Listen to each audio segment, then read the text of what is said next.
कभी कभी ज़िंदगी हमें ऐसे सबक एक साथ सिखा देती है जिन्हें समझने में इंसान पूरी उम्र लगा देता है।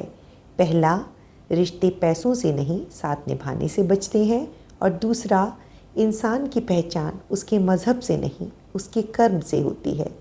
कभी कभी बहुत कुछ खो चुकने के बाद जो थोड़ा कुछ बचा रह जाता है उसे ही हम अपनी परम उपलब्धि मान लेते हैं। नमस्कार दोस्तों, मेरा नाम ऋतु गोस्वामी है और आज मैं आपके लिए एक ऐसी मार्मिक कहानी लेकर आई हूँ जो सिर्फ एक पति पत्नी की कहानी नहीं है बल्कि हम सबके जीवन का आईना है। कहानी का शीर्षक है उपलब्धि और इसे लिखा है ममता कालिया जी ने। तो चलिए कहानी शुरू करते हैं। देखा जाए तो परेशान होने की फुर्सत अभी मिली थी।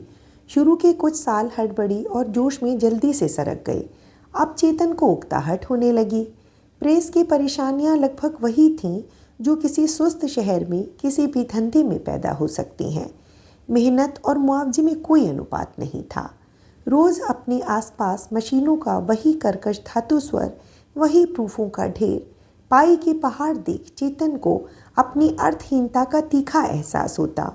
उसका मन होता नीचे की इस परेशान दुनिया का वह थोड़ी देर के लिए ऊपर की सरल दुनिया से विनिमय कर ले। प्राची से संवाद की स्थिति में आता तो पाता प्राची प्राची नहीं, शिकायतों, फरमाइशों और तुनक मिजाजियों की एक पिटारी बन चुकी है। कभी कभी वह उसकी बात समझने का प्रयत्न करती, लेकिन बबलू उसे इतना अवकाश न देता कि वह सुझाव भी दे सके। तब वह और अधिक झुंझला जाती। उसे लगता जीवन में अब बस बालकांड ही बालकांड रह गया है। वक्त की मार ने दोनों का धैर्य खत्म कर डाला था। प्राची की थकान, जल्दबाजी और चिड़चिड़ाहट पहचान चेतन वापस अपनी जेल में पहुंच जाता। चेतन और प्राची दोहरे स्तरों पर अकेले होते जा रहे थे। कभी कभी चेतन और उसके दोस्त शाम को घर में इकट्ठे होते। चेतन ने 400 रुपये का कैलिप्सो रिकॉर्ड प्लेयर खरीदा था। मशीनों की गड़गड़ाहट जब दिल के बहुत करीब टकरा उठती, वह घबराकर अपनी परेशानियां बेगम अख्तर या मलिका पुखराज की इरोटिक आवाज़ों में भूलने की कोशिश करता। दोस्तों के आने पर वॉल्यूम बढ़ा दिया जाता। मिल बांटकर एरिस्टोक्रेट खरीद ली जाती और बड़े कायदे से देश, समाज और साहित्य की फिक्र शुरू हो जाती। तब बिना खिड़की का यह कमरा अद्भुत स्फूर्ति से भर जाता जब विनय गुप्ता, मुकुलेश और सुमन के साथ आपस में ग्लास टकराते हुए जोरों से चिल्लाता, लेखक एकता जिंदाबाद, भ्रष्ट प्रकाशक हाय हाय, हिंदी के लेखकों एक हो, दुष्ट प्रकाशकों का नाश हो। वे सब मिलकर हिंदी के भ्रष्ट प्रकाशकों की सूची बनाते और विरोध पत्र के मुद्दे डिस्कस करते। प्राची को आश्चर्य न होता। उसे पता था कि लेखक एकता एरिस्टोक्रेट की तिकोनी बोतल और बेगम अख्तर की गज़लों में बड़ा चला चली का रिश्ता है। उसे एहसास था कि यहाँ से जाकर विनय गुप्ता बनवारी लाल वर्मा के ऐतिहासिक उपन्यासों की टीका का 3रा अध्याय लिखने में लग जाएगा। मुकुलेश कल 100 की जगह 80 रुपये में ही कवर डिज़ाइन बना डालेगा और सुमन अपनी कहानी संग्रह का कॉपीराइट 300 रुपये में बेच देगा। सब अपनी अपनी अनिवार्यताओं की चंगुल में थे। वह शाम प्राची को अच्छी लगती, लेकिन अगली सुबह उसी कमरे को देख वह विरक्ति से भर जाती। सुबह कमरा खोलते ही सिगरेट और विस्की की बू वहाँ पहले से ही पसरी पड़ी मिलती। पंखा खोलने पर वह भपक चारों ओर चक्कर लगाती और सुस्त चाल से कमरे से बाहर निकल जाती। दीवान पर रिकॉर्ड्स के कवर, माचिस की तीलियाँ, ब्रेड का चूरा प्राची के इंतजार में जो का त्यों पड़ा रहता। प्राची सिगरेट के कुचले टुकड़े, दरी पर चिपकी कीचड़, जूठी प्लेटें, औंधी गिरी गद्दियाँ बटोरती और किसी तरह कमरे की मनहूसियत मिटाती। एक बार उसने चेतन से कहा था। चेतन ने कहा, मनहूसियत एक ऐसी छूत है जो लोगों से दीवारों को लगती है, दीवारों से लोगों को नहीं। यह एक स्टीरियोफोनिक लड़ाई थी, परिष्कृत, अपशब्दों से परे, 7वें समुद्री बेड़े की तरह अविचल, उपस्थित और उपस्थितियों को उजागर करती। पता नहीं जीवन को क्या हो गया था। हर स्थिति चाबुक की तरह इस्तेमाल कर ली जाती थी। छोटी छोटी बातों का बतंगड़ बन जाता था। पिछले महीने उनकी शादी की सालगिरह थी। उस दिन सुबह कैलेंडर से धूल झाड़ते प्राची को याद आया था। उसका मूड अचानक तरल हो आया। उसने बड़ी तैयारी से खाना बनाया। बीच में वह एक आध बार नीचे उतरकर देख आई थी। चेतन प्रेस में नहीं था। तब तक उसका बहुत सा काम बकाया था। वह ऊपर आ गई। बबलू को नहला सुलाकर उसने अपनी ओर ध्यान दिया। बहुत दिनों बाद उसने फाउंडेशन, लोशन और लिपस्टिक का इस्तेमाल किया था। वह मन ही मन चाह रही थी कि उसका मेकअप ताज़ा रहने तक ही चेतन लौट आए, लेकिन हाथ पर बंधी घड़ी 3 से 4 और 4 से 6 बजाती गई। चेतन नदारद। ऊपर से प्रेस के कर्मचारी कभी कागज, कभी फर्मा, कभी एडवांस के लिए उसे ऊपर नीचे दौड़ाते रहे। चेतन 8 बजे लौटा था। सबसे पहले वह मशीन विभाग में दिन भर की छपाई का ब्यौरा लेने गया। फिर उसने कंपोजिटरों से बातचीत की। काफ़ी देर बाद वह ऊपर आया। प्राची ने अपना उबाब बमुश्किल रोका हुआ था। चेतन ने इत्मीनान से कपड़े बदले, मुंह धोया और बबलू को चूमकर जगाने लगा। कैलेंडर की ओर देखते न देखते चेतन ने कहा, आज कौन तारीख है? 25। प्राची ने जल भुनकर कहा। चेतन चिढ़ गया। देखो, मुझसे हर समय ऐंठ कर ना बोला करो। मैं कभी तुम्हारे प्रति कोमल महसूस भी करना चाहूँ तो तुम मोहलत नहीं देती। तुम्हें अच्छी तरह पता है आज 25 नहीं है। 25 नहीं है तो तुम्हें क्या कोई फ़र्क पड़ा है? वक्त तुम्हारे लिए यूं ही सोमवार मंगलवार होता रहेगा। जब स्याही वाले तुम्हें डायरी कैलेंडर देने आएंगे तब तुम्हें पता चलेगा साल गुजर गया। चेतन अंदर तक तिलमिला उठा। यह औरत उसे सिर्फ एक चाबी समझती है।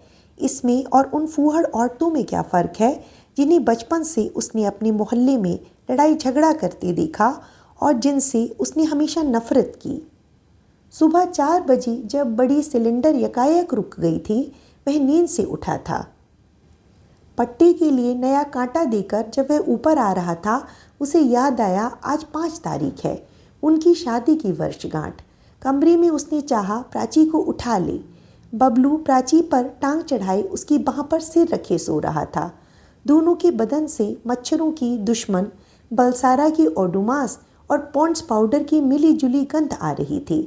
दिन भर की थकी प्राची को सोने देना चाहिए, सोचकर वह लेट गया था। घर आते हुए उसने सोचा था रात को गजधर जाएंगे, लेकिन इस वक्त की प्राची को लेकर वह कहीं जाने की कल्पना नहीं कर सकता था। वह साक्षात चुनौती और लानत थी। उसने सिर्फ इतना कहा था, अच्छी औरतें रात में मच्छरों की दुश्मन ओडोमॉस लगाकर नहीं सोतीं, समझी? प्राची का पारा 212 से सीधा शून्यांक पर पहुंच उसे पानी पानी कर गया था। उसने लाल चेहरे से कहा था, चेतन, आई एम सॉरी, मैंने सोचा था तुम्हें याद नहीं है, प्लीज़। उलझन, झेप और शर्मिंदगी में उसे रुलाई आ गई थी। शादी की सालगिरह तत्काल मना ली गई थी, लेकिन उसमें वह ताजगी, वह हल्कापन नहीं था जिसकी आज दोनों को तलाश थी। खाना गर्म कर प्राची ने बड़े आग्रह से खिलाया। सब कुछ ऐसा था जैसे दुखते जोड़ पर पट्टियां बांध दी गई हों। मुहर्रम के ठीक 30 दिन बाद आता है चहल्लुम।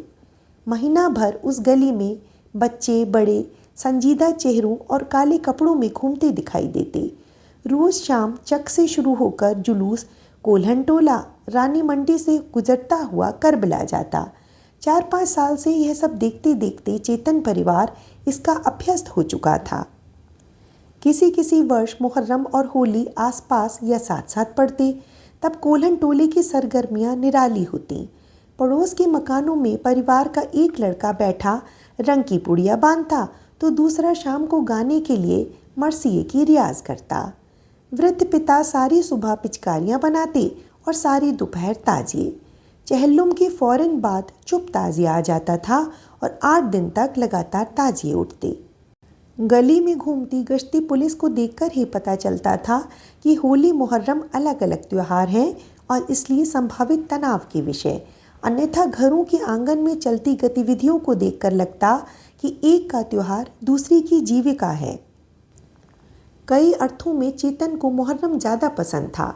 होली के बेमतलब उछला कूद, मेल मिठाई के निरर्थक आदान प्रदान से कहीं अधिक अनुभूति संपन्न मुहर्रम के जुलूस थे, जिनमें अनुशासन और उद्देश्य की अद्भुत एकरूपता थी।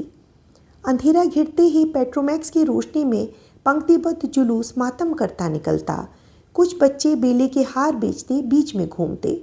जुलूस के साथ होता पैगंबर साहब का दुलदुल, ऊंचे ऊंचे अलम, ताबूत, बारजों पर बुर्का नशीन औरतों की कतार, और होती इन सबको बेधती हुई किसी नौजवान की दर्द में डूबी कलेजी से निकली गमगीन आवाज़, जो सुनने वालों की नस नस में उदासी की नश्तर लगा जाती।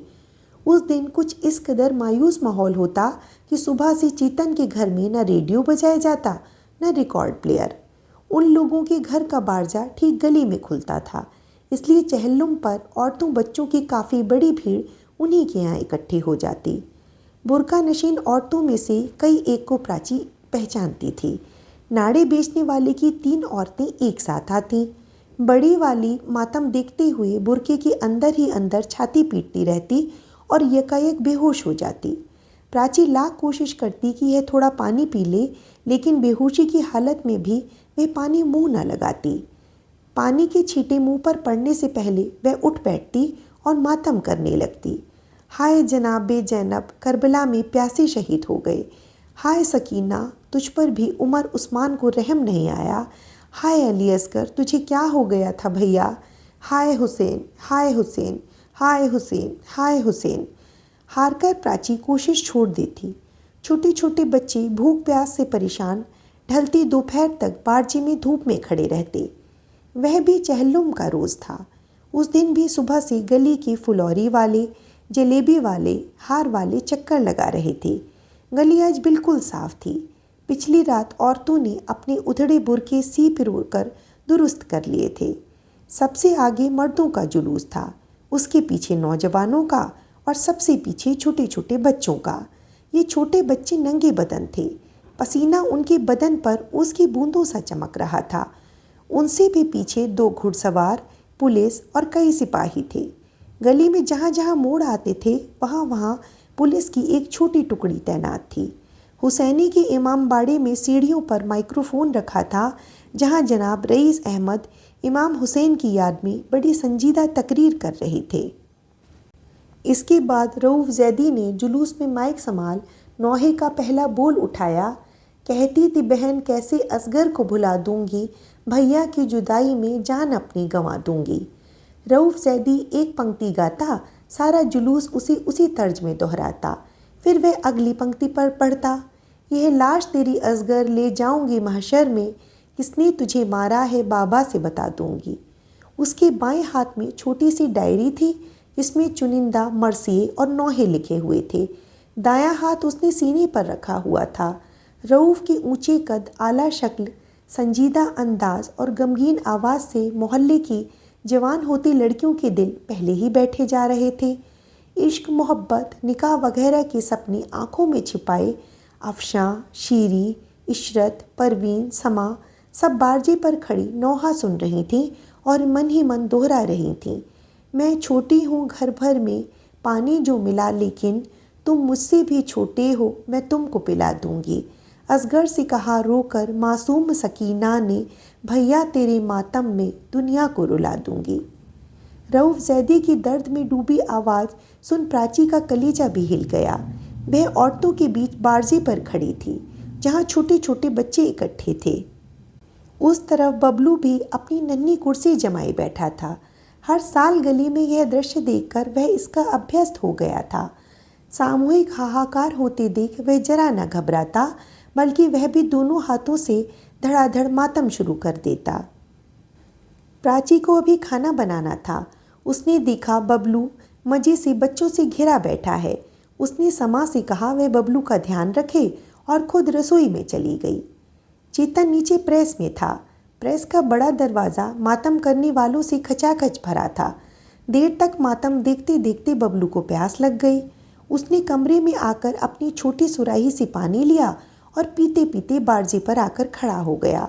जुलूस की देखा देखी दाएं हाथ से वह अभी भी मातम कर रहा था, बाएं हाथ में उसने गिलास संभाला हुआ था। आसपास के बच्चों को अचानक बहुत रफ्तार से मातम करते देख उसके दोनों हाथ अपने आप जोरों से सीने पर पड़ने लगे। गिलास छूटकर बारजे पर गिरा और काफ़ी पानी नीचे जुलूस पर जा गिरा। जुलूस में खलबली मच गई। पानी कहाँ से आया? कौन नापाक पानी फेंक रहा है, कौन काफिर मूत रहा है वगैरह चिल्लाती उत्तेजित भीड़ ऊपर नीचे गुनहगार की तलाश में सक्रिय हो गई। आग की तरह उत्तेजना जुलूस के दोनों छोरों तक फैल गई। जुलूस ने अब भीड़ की शक्ल अख्तियार कर ली। चेतन को कुछ पता ही न चला।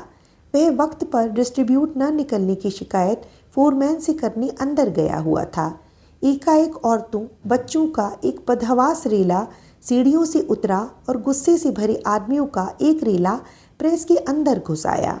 आप हमारे मजहब की तौहीन करते हैं, आपको खुदा कभी माफ़ नहीं करेगा। कहाँ है साहब? तब तक बाहर की दौड़ भाग पुलिस के काबू से बाहर हो गई। वे जोर ज़बरदस्ती से भीड़ को चुप कराने की कोशिश करने लगे। भीड़ में इस वक्त गजब का समूह बल था। जूतों की थप थप और कमरे में भगदड़ की आवाज़ें सुन प्राची रसोई में से दौड़ी आई तो पाया घर का नक्शा ही बदल गया है। भीड़ वहशियाना अंदाज में दरवाजे, खिड़कियों के शीशे, अलमारी के कांच, बोतलें तोड़ रही है। फर्नीचर उलट पुलट दिया गया है। कुछ आदमी छत पर चढ़े जा रहे हैं और नीचे प्रेस में बेइंतहा शोर और चीख पुकार है। प्राची दौड़ते हुए बारजी पर गई। बबलू बबलू बबलू कहाँ है? समा ओ समा, बबलू कहाँ है? मेरा बबलू, बबलू को देखा है नसीम भाई? प्राची की हृदय विदारक चीख सुनने की किसकी ताब थी। प्राची भागती हुई नीचे गई। वहाँ भीड़, धुआं और शोर एक दूसरे में होड़ बंद कर रहे थे। अब तक सारा टाइप मलबा बन चुका था। मशीनों की जंजीरें टूटी जमीन पर पड़ी थीं। कागज़ गोदाम से धुआं उठ रहा था। चेतन कहीं नहीं दिखा। वह बौखलाई हुई हाथ जोड़ती रही। सुनिए फ़ाकिर मियाँ, अपने चेतन बबलू को देखा? भाई साहब, आपने मेरा बबलू देखा? हमसे क्या गलती हो गई दुक्खन भैया, मेरी एक बात तो सुनिए। इस वक्त वह आदमियों से नहीं वहशियों से मुखातिब थी। इतनी घबराहट में भी उसे यह उम्मीद हुई कि शायद चेतन बबलू को अपने साथ ले किसी महफूज जगह पर चला गया हो, लेकिन सबसे ऊपर की छत पर चढ़कर उसकी यह उम्मीद भी ढह गई। वहाँ उसने देखा चेतन अपनी दाईं बाजू बाएं हाथ से थाम बड़ी तकलीफ में रईस अहमद और उन जैसे कुछ बुजुर्गों को समझाने की कोशिश में लगा है। प्राची कटे पेड़ से जाकर चेतन पर गिर पड़ी। चेतन, बबलू, बबलू कहीं नहीं मिल रहा है। वह बहुत जोर से रो पड़ी। रईस अहमद, मियाँ अशरफ और मिर्ज़ा के कान खड़े हो गए। हैं? बबलू कहाँ गया? आपके पास नहीं था क्या? यहीं कहीं होगा, हम देखते हैं। वे तेज़ी से सीढ़ियाँ उतर गए। उन्होंने प्रेस से एक एक कर भीड़ के सब आदमी समझा बुझा कर निकाले। चेतन से वे बोले, माफ़ कीजिएगा भाई साहब, हमारा मकसद यह कतई ना था, आप गलत ना सोचें। मौका बड़ा नाजुक था, इसलिए बलवा हो गया। बबलू खैर से होगा, हम पूरे मोहल्ले में पता लगाते हैं। तभी मोहल्ले की गूंगी लड़की शहनाज सहमी हुई अंदर आई। देर तक वह धुएं में आंखें मिचमिचाती खड़ी रही। फिर जाकर उसने प्राची का आंचल पकड़ लिया। प्राची ने उसे धपची में भरकर पूछा, शहनाज, तूने बबलू देखा? मेरा बबलू? शहनाज न सिर्फ गूंगी वरन बहरी भी थी। फिर भी उसके ठूठ कानों पर प्राची चिल्लाती रही, बबलू, मेरा बबलू, बबलू। शहनाज चेतन की ओर देखकर हंसी। चेतन को पता था ऐसे वह तभी हंसती थी जब उसे 10 पैसा चाहिए होता था। चेतन ने कुर्ते की जेब से अठन्नी निकालकर उसकी हथेली पर रख दी। शहनाज ने गर्दन मटकाई, फिर प्राची का आंचल खींचती उसे गली में निकाल लाई। भीड़ अब तितर बितर हो गई थी। मारपीट पर रोकथाम के लिए पुलिस को आंसू गैस छोड़नी पड़ी थी। भारी तादाद में पुलिस पेट्रोल कर रही थी। बलवे के बाद की खामोशी गली में छाती जा रही थी। सारा कोल्हन टोला पार कर शहनाज नखास कोने में दाखिल हुई और सीधी मोती मंजिल में घुस गई। यह नाड़े वाले का घर था। प्राची ने सामने बड़ी बी को देखा तो उन्हीं से लिपट गई। बहन जी, आपने मेरा बबलू देखा? आप भी तो वहीं थीं। तब तक मछली भी टाट के पर्दे वाली अपनी कोठरी से निकल आई। ए हैं, इतना न घबराओ, हम ही ले आई रहीं। प्राची लपक कर अंदर गई। कोठरी में बबलू सुखी नींद सो रहा था। मछली भी बोली, मोमिन से लेकर दूध पिला दिए हैं, हमारी छाती में दुबक कर सोया रहा। नमाज का वक्त रहा, अभी नोढ़ा बिछाकर लेटाए हैं। पता नहीं प्राची ने उनकी बात सुनी या नहीं। वह बरसती आंखों से बबलू का मुंह, हाथ, पैर, आंखें, सिर चूम रही थी। बबलू को उसने आवेश में इतना कसकर चिपटाया कि वह जाग गया। एक क्षण वह प्राची की छाती में छुपा, फिर सिर उठाकर बोला, अम्मा, मारा मारी हुई थी, ढिशुम ढिशुम। मछली बी ने झुककर बबलू का कान पकड़ा। तुम्हारी शैतानी आज कहर ढाई दीस। बच्चू, तुमका हम न ले आते तो तुम्हार भुड़ता बनगवा होता पिट पिट के। मछली बी ने दंगा शुरू होते ही भीड़ के साथ उतरते समय बबलू को बुरके में समेट अपने साथ कर लिया था। वे भागती हुई घर पहुंची और सबसे पहले उन्होंने बबलू को कोठरी में छुपा दिया। बबलू रोने लगा तो उन्होंने 5 पैसे की जलेबी खरीद उसके आगे रख दी और कोठरी का दरवाज़ा बंद कर दिया। वे खुद कोठरी में तभी गईं जब शोर और भगदड़ शांत पड़ गए। उन्होंने देखा बबलू ने सिसक सिसक कर गालों पर आंसुओं के नक्शे बना डाले हैं। उसकी निक्कर भी गीली थी। मछली बी ने निक्कर उतार कर एक तरफ डाल दी और उसे गोद में भर लिया। इस नन्हे बबलू को उन्होंने पैदा होने के रोज से देखा था। प्राची से वे अक्सर सिरदर्द की गोली लेने आया करती थी और नन्हे बबलू को पालने में हाथ पैर पटकते देख कहती, मेरा भैया बड़ा सा होव, कड़वे नीम बराबर। महाउत्पाती बबलू, जो कभी प्राची की गोद में भी नहीं टिकता था, उनसे चिपक कर न जाने कब सो गया। प्राची बबलू को लेकर घर जाना चाहती थी, लेकिन बड़ी बी ने डांट दिया, अब इन एक फिसाद और कराबे का है, बैठ जाओ चुप्पे से। प्राची बोली, वे बड़ी फिक्र कर रहे होंगे बड़ी बी, बबलू को ढूंढते कहीं दूर ही ना निकल जाएं। तो तुम जाओ, बबलू हियाँ रही। बबलू रोने लगा, अम्मा हम भी चलेंगे, हमको ले चलो। तभी जैदी साहब चेतन को लेकर पहुंच गए। उन्होंने बाहर से ही आवाज़ लगाई, मियाँ एहसान हली हैं।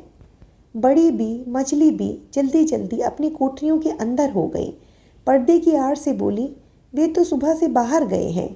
प्राची लपक कर बाहर आई। चेतन की बाह बिल्कुल लटक आई थी। प्राची के चेहरे की तरफ देखकर उसने चैन की सांस ली। बबलू ठीक है? प्राची ने गर्दन हिलाई। तुम डॉक्टर के पास चलो, यह क्या हालत हो गई। तब तक बबलू ड्योढ़ी पर आ गया। पापा पापा। चेतन ने हाथ आगे बढ़ाने की कोशिश की। घायल बाह में दर्द चिलक उठा। प्राची हड़बड़ी में बबलू को जबरदस्ती अंदर करने लगी। जैदी साहब बोले, घबराइए नहीं, अब कुछ नहीं होगा। चलिए आपको घर तक छोड़ आएं। डॉक्टर को खबर कर देते हैं या मैं भाई साहब के साथ अस्पताल चला जाता हूँ। चेतन भाई, आप मकान में ताला डाल यहीं आ जाइए। ताला डालने को वहाँ था ही क्या अब। यह बात मौजूद तीनों के मन में बड़े तीखेपन से कौंधी। सब चुप रहे। जैदी साहब के संरक्षण में वे एक बार फिर घर में प्रविष्ट हुए। बड़ी मुश्किल से प्राची कुर्सियों की आधी ठेर और कागज टाइप के अंबार पर पांव धरती ऊपर गई। स्टील की अलमारी से उसने पर्स निकाला। नीचे बड़े दरवाजे के बाहर तक स्याही के ड्रम, स्टूल, लेड, ब्लॉक लोड के पड़े थे। अंदर उनकी वर्षों की मेहनत का मलबा बना पड़ा था। लेकिन रिक्शे में प्राची और बबलू के साथ बैठते हुए चेतन को लगा उसका कोई नुकसान नहीं हुआ है। उसकी सबसे बड़ी उपलब्धि तो उसके पहलुओं में बैठी है।